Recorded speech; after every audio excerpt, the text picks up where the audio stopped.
ayga waxa la yiraahdaa hada warsama jaamac waxana in reer qoyay baan ahay heesba waxay ahayd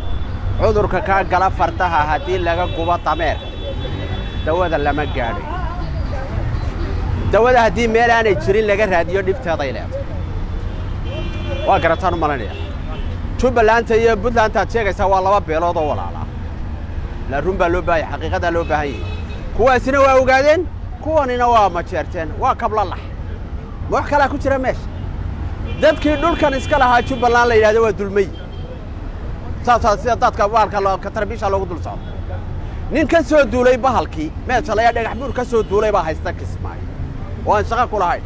oo 1942 iibsaday dhulka intiisii xabashi ka iibsaday oo yiri gaali ma dhaamay oo ka kalbay ayaa ku indha cadeynaya Kismaayo shaqo kuma laha midmado Kismaayo shaqo kuma laha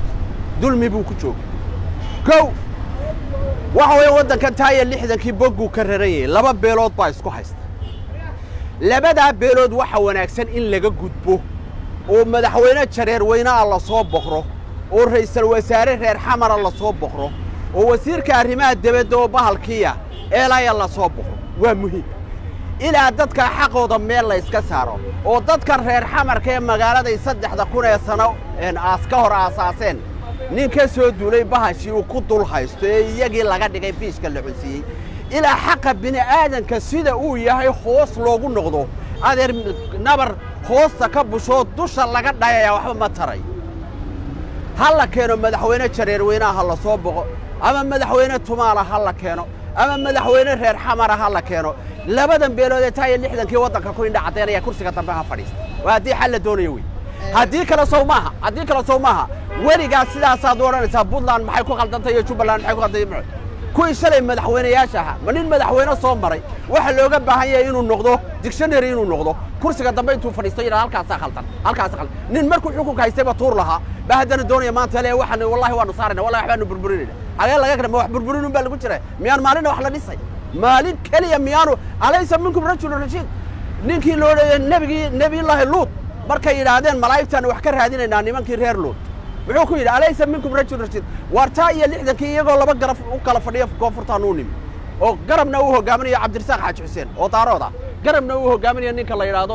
Sheekh Ali Jimcaale Baraale daywartu fakshan saataatay hada ma garatay maanto ay 6 ciid daaqday maxaad u malaysaa 60 sano ka bacdi karaamadii gubatay laysayn dhameeray maatadii caruurtii la qashay waxa wanaagsan jadwalka lagu socdo in wax laga bedelo waa muhiim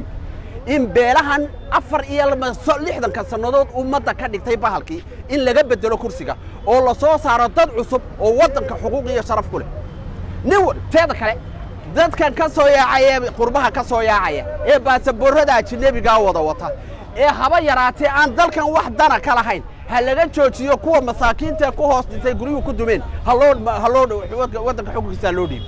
ha laga baxo waxaas socon mayso maanta dhan walay ka tay inay ka sii dartamo inay ka soo reeyeen inta labada beelood ordayeen nin qurbaa ka yimi oo wad dhalasho Mareykan sitaana